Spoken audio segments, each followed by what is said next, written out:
That's a really hard thing to do in a lot of mature industries because we do have so much already in place. But that's probably something that could be built locally a little bit. Okay. So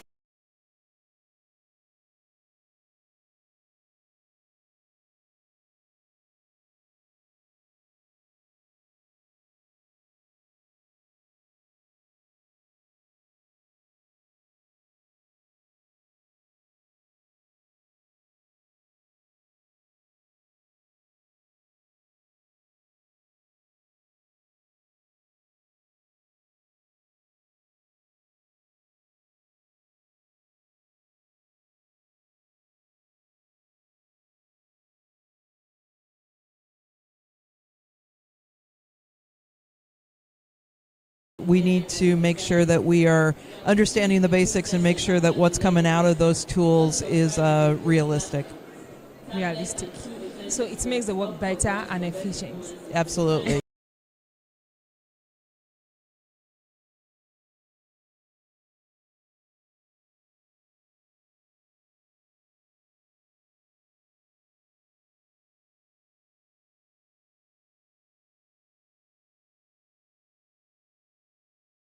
Naice's theme is energy security, technology, and innovation.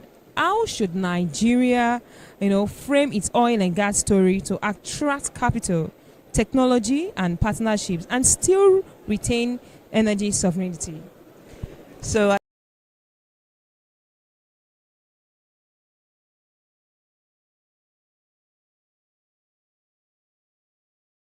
I think probably one of the biggest things is there's a lot of opportunities for banks and investment firms to put money into capital investments. One thing that they're really looking for a lot of times is staying power. They want to make sure their investment is not a flash in the pan. They want to make sure that they have a long-term opportunity there. So keeping in mind that a lot of these firms have opportunities to compete worldwide for capital, making sure that they have confidence in the opportunities here in Nigeria and that those opportunities are going to be long-term and things aren't going to change really quickly. That's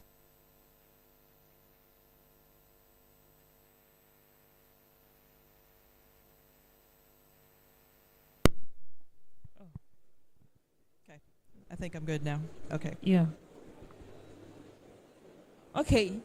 Sorry for the break in transmission. So we continue with a question, and we have another question. So, just transition is debated globally. From a technician SPE lens, what role do you see for natural gas and indigenous technology in Africa's energy pathway over the next 15 years? Yeah, this is something, I think the opportunities are massive. It's amazing how much the indigenous companies have been able to do over the last several years.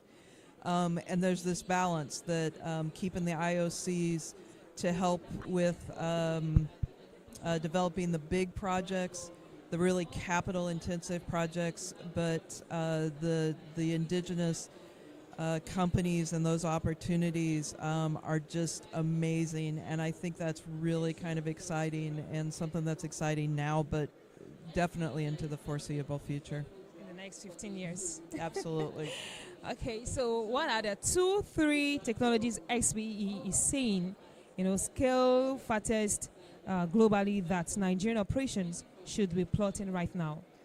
Yeah, this is, I'll be honest, this is a little bit of a tough question because sometimes it's hard to narrow those kind of things down. But I think in any kind of mature basin area, especially with some of the onshore opportunities, some of the newer enhanced oil recovery and improved oil recovery opportunities that SPE is very involved with, that technology transfer, are some good opportunities.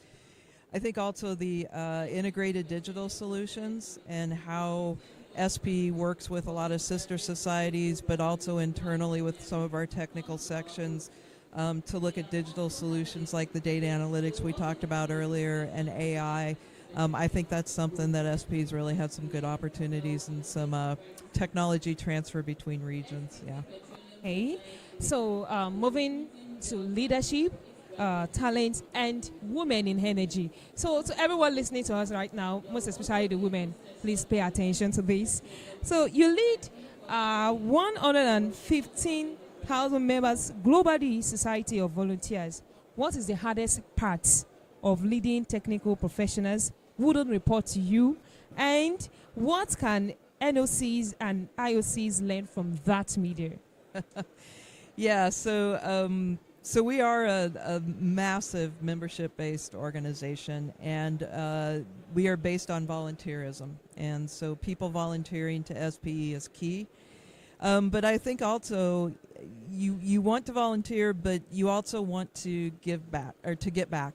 And so being able to show people what's available for them, both as a member but as a volunteer, has been incredibly important to SPE, both myself as president now, but past presidents. And I think NOCs and IOCs can somewhat learn from that model, in that it is a little bit of a give and take, and there should be two ways that the opportunities go. Yeah. Okay, so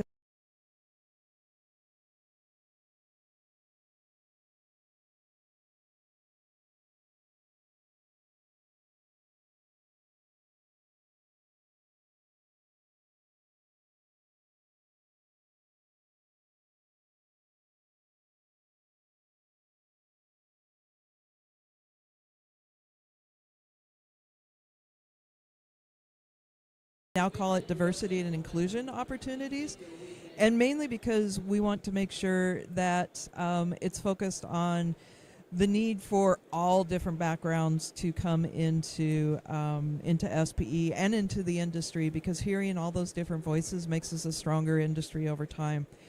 What have we done to really kind of help move the needle? I think giving people opportunities and leadership, giving women and, like I said, other diverse backgrounds leadership opportunities in SPE.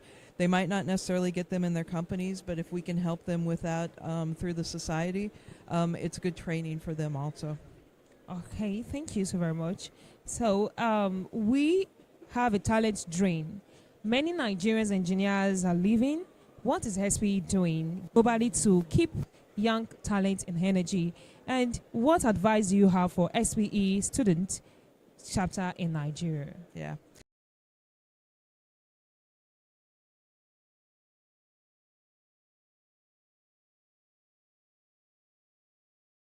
A lot of it, so Society of Petroleum Engineers, we help especially with students to help them understand that there is a very long future in oil and gas. There's a very long future in energy. But we also have programs like Energy for Me that help to explain to primary and secondary school students that there's a need for energy, there's a need for engineers, and it actually is an exciting career. That it's just as exciting as being a YouTube star. So we have to do a little bit more of selling of our industry. Okay, so to our listeners and to every one of us watching us right now,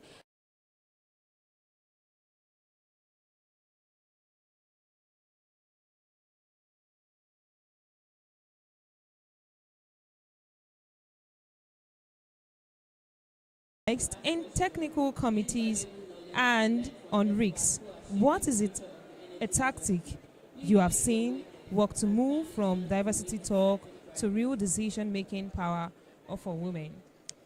Yeah, I think we do talk a lot about diversity, and then we talk a lot about where we actually, like you said earlier, moving the needle.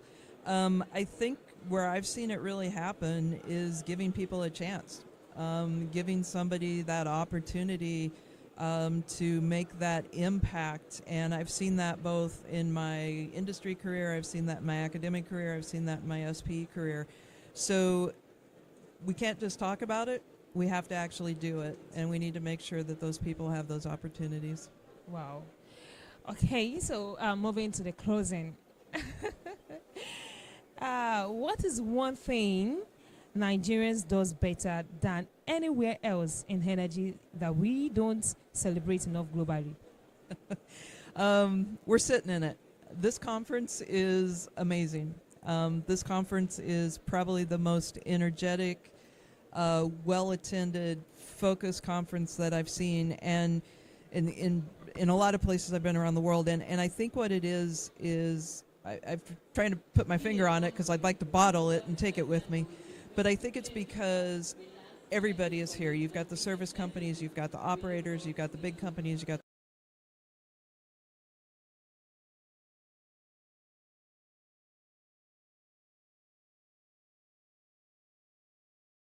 keep up with that collaboration, not just at this conference one time a year, but throughout the year. Okay, so as a SPE president,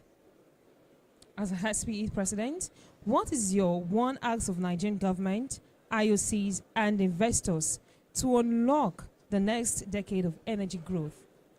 Yeah, so SPE, we are a technology transfer organization. We're here to help with that technology transfer. We're here to help people develop their careers, and so what I would ask is give your people that opportunity to develop their careers and to take advantage of what SPE has available. We talked about younger folks earlier. Give them those opportunities to really invest in their careers, and it's going to benefit the entire country and the industry. Okay, so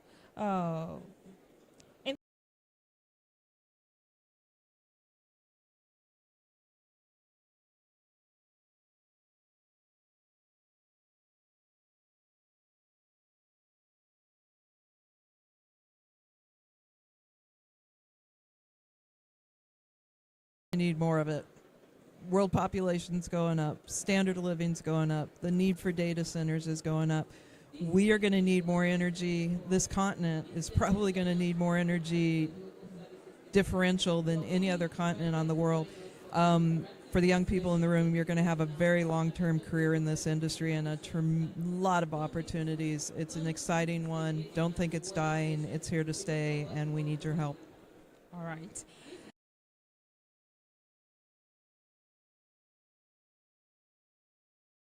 Life story to inspire the young professionals listening here and online. 2 minutes. My life story. So I did not think I was going to be a petroleum engineer. I'd never heard of it before. Wow. Okay, there we go. So keep your mind open. Keep Okay. looking for opportunities. I had an opportunity to work in both industry and academics. I look back, I've had a lot of chances. One of the reasons I've had a lot of chances is I had a lot of people that surrounded me that gave me those chances. So look for mentors, look for people who will sponsor you. There's a difference between the two of those. They're not always going to be the people that are going to give you a job. They're going to be the people that are going to help you develop your skills to get that job. And so keep learning over time, and you're going to do great. Thank you so very much.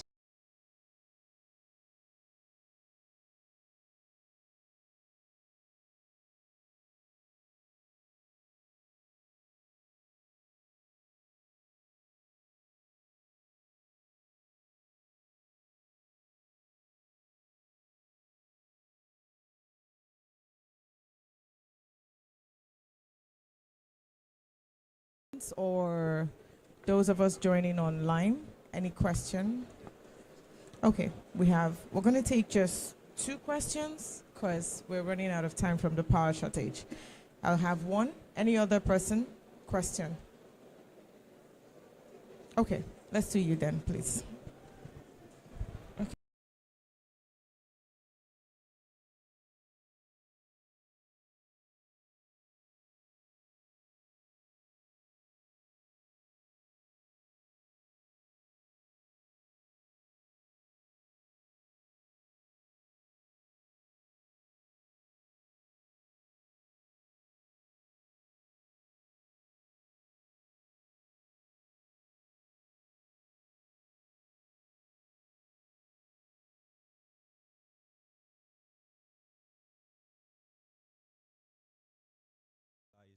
And my second question,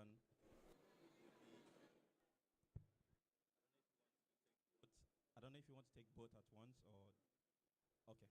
So my second question would be around the academia as well, right? So, and as a researcher, that we sort of struggle with getting access to data, you know,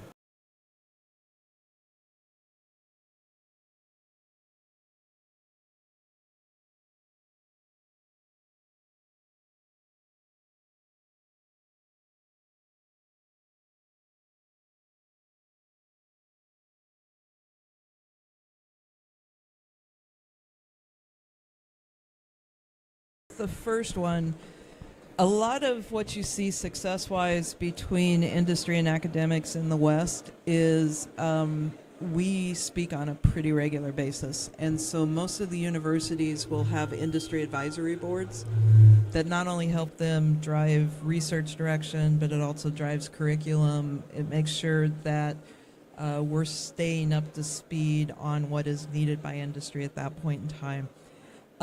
They don't happen overnight. I've worked with other countries around the world. I've worked with other institutions over time where we've tried to help build some of those industry boards to help show the benefits of it. It just takes a little bit of time and it takes trust. Yeah, it takes trust. The second one, you know, it's interesting because I've worked in both situations where data is very, very, very controlled and sometimes when it's open. What I have seen is that there's a saying that increasing tide rises all ships, right? So if you share data and that is beneficial to one company, it can be beneficial to everybody. And sometimes it's hard to say, I don't want to share because I want it just to be beneficial to me. But it's a two-way street, right? So if my work helps raise this one, then some other work is going to help raise some other ones. So it's building trust. It's building that trust over time and showing the benefits that can come from it.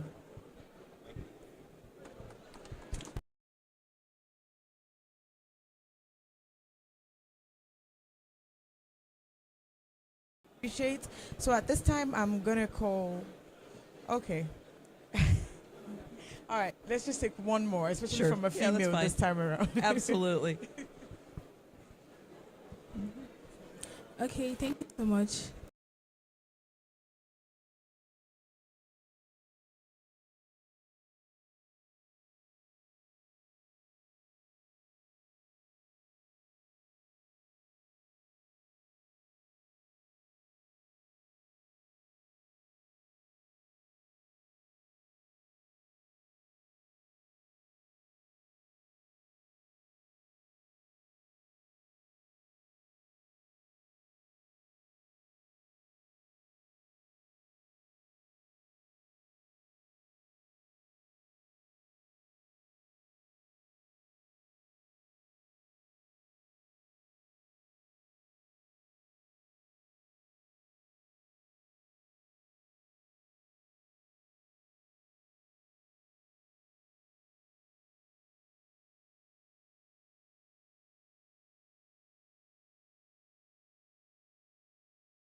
Nobody can be an expert across the board, right? So what I frequently tell my students is find an area that you have a passion in. It's okay to investigate different areas and whatnot, but somewhere you're going to find a passion in a certain topic. And when you find that passion, the thing that you wake up the next day saying, boy, I really want to know more about well completions, or I want to know more about data analytics, that's when you want to start to drive down that. That being said, you always need to make sure that you understand how those interact, right? So I can't just be in a vacuum. It's good to see what's happening on the fringes because that's going to impact what I do start to focus on. So, and if you haven't found that topic yet, that's okay. It'll come. It'll come. Thank you. All right, thank you very much. Now that's a wealth of knowledge, right? Thank you so much, Madam President. We're super happy to have you here. Before I call my MD to make a presentation to you and the presenter, first of all, let me just recognize a few persons here. I want to specially welcome Mrs. Riverson. Thank you for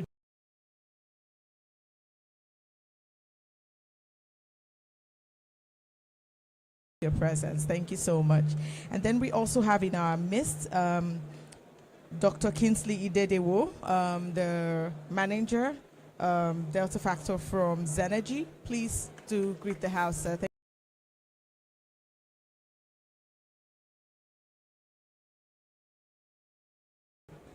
Engineer Debo Fabami, Please, sir, do greet the house. Thank you so much for joining.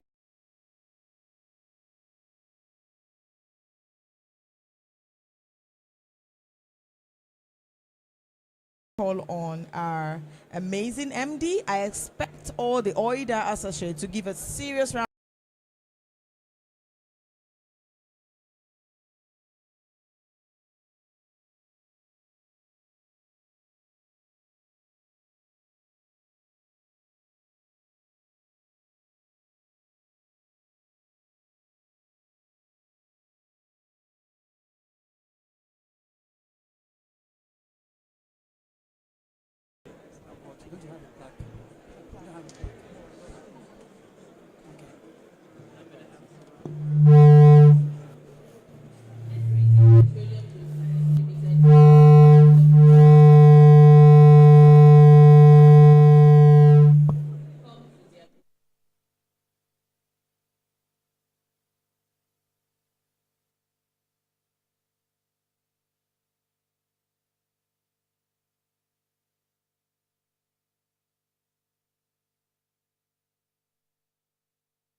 I can use it now. Okay.